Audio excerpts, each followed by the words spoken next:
जिसके विरुद्ध आप सिवान से अपना जंग का शुरुआत कर रही हैं, वो काफ़ी मज़े हुए खिलाड़ी हैं। 6 बार से विधायक हैं, विधानसभा के स्पीकर भी रह चुके हैं।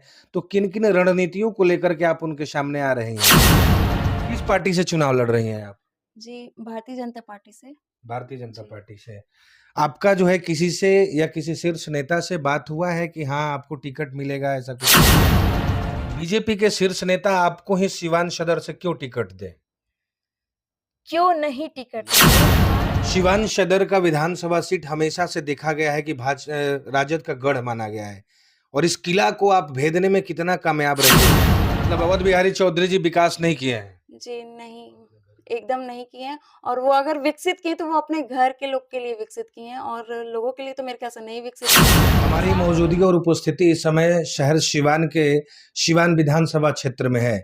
मैं आपको बता दूं कि सिवान सदर से जो है एक भावी प्रत्याशी हैं, जो कि आए दिन चर्चा में रहती हैं और चर्चा में ये इसलिए रहती हैं क्योंकि इनका दावा है कि इस बार जो है सिवान सदर से मैं चुनाव लड़ूंगी, लेकिन चुनाव किस पार्टी से लड़ूंगी?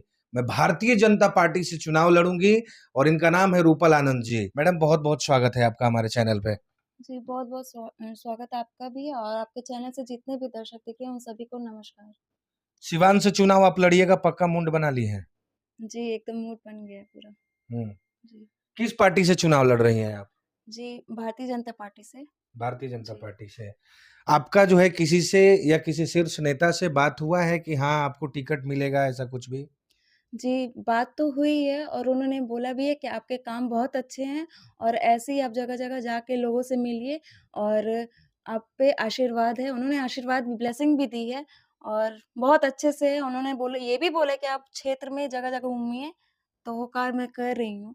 क्षेत्र में घूम रही जी, हैं। जी। क्या क्षेत्र में घूम के आप क्या देख रही हैं, क्या मिल रही हैं और क्या करने का उम्मीद रख रही हैं आप? लोगों हर एक लोग से मिल रही हूँ, उनकी समस्याओं को पूछ रही हूँ, क्या होना चाहिए, क्या नहीं होना चाहिए और उनकी समस्याओं को मैं पूरा भी करूँगी, एकदम दावे के साथ एकदम हर चीज़ करूँगी, उनकी जो भी मुद्दा रहेगा, जैसा भी रहेगा, उन लोग की हेल्प एकदम मैं ज़रूर करूँगी। बीजेपी के शीर्ष नेता आपको ही सिवान सदर से क्यों टिकट दें? क्यों नहीं टिकट दें? मेरे कार्य ऐसे हैं, जो जब मैं निस्वार्थ ज़मीनी स्तर से जब कार्य कर रही हूँ, 15 साल से कार्य कर रही हूँ और उसके बाद से मेरे फादर इन इन लॉ जो हैं, वो 47 सालों से संघ के ज़माने से कार्य करते आए हैं, तो क्यों नहीं मुझे मिलना चाहिए? हम तो देखते आए हैं कि लोग किचन से उतर के सांसद आजकल बन जा रही हैं, तो मैं क्यों नहीं? जब मैं 15 सालों से काम कर रही हूँ, ज़मीनी स्तर से कर रही हूँ, मेरे परिवार भी सब भाजपा से रिलेटेड हैं, तो क्यों नहीं मुझे मिलना चाहिए? मिलना चाहिए, एकदम अवश्य मिलना चाहिए। जिसके विरुद्ध आप सिवान से अपना जंग का शुरुआत कर रही हैं, वो काफ़ी मज़े हुए खिलाड़ी हैं। 6 बार से विधायक हैं, विधानसभा के स्पीकर भी रह चुके हैं। तो किन-किन रणनीतियों को लेकर के आप उनके सामने आ रही हैं? जी आप विकास की बात कर रहे हैं, यहाँ विकास हुआ क्या है सिवान में? कुछ भी विकास नहीं हुआ है, रोड की समस्या वैसे ही है, जाम की समस्या वैसी है, पानी की समस्या वैसी है, शिक्षा की समस्या वैसी ही है।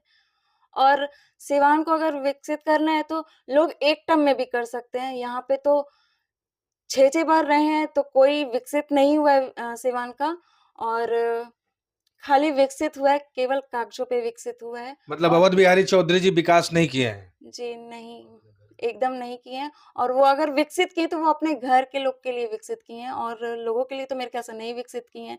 साफ हम लोग देख रहे हैं अगर विकसित हुआ तो आज ये मुद्दा क्यों रहता कि ब जाम की समस्या, बिजली की समस्या, पानी की समस्या क्यों रहता अगर विकसित हुआ रहता? विकसित नहीं हुआ है। बिल्कुल विकसित नहीं हुआ है। बिल्कुल भी नहीं।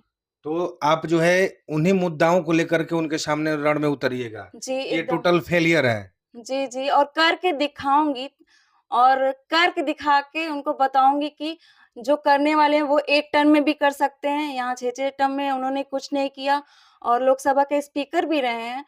हर चीज़ मतलब रहे हैं, फिर भी कुछ सिवान का कुछ भी विकसित नहीं हुआ है, तो उस विकसित को मैं करके दिखाऊँगी और 1 टर्म में करके ही दिखाऊँगी कि करने वाले 1 टर्म में भी करते हैं।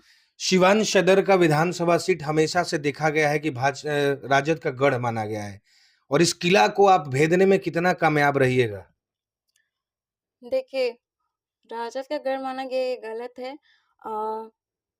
लोग इतने इतने जानते हैं कि वो ज़माना नहीं चाहिए, वो जंगल राज नहीं चाहिए और भाजपा ही जीतेगी, भाजपा को ही मिलेगा और मैं जीत के भाजपा की झोली में दूँगी और कोई भी व्यक्ति नहीं होगा कि जंगल राज वापस आए। इतने सालों ने हम लोग कैसे झेला, लोग डर के रहते थे, 5 बजे दुकानें बंद हो जाती थी, लोग अपनी बेटियों को बाहर नहीं भेजते थे, बच्चों को बाहर नहीं भेज पाते थे।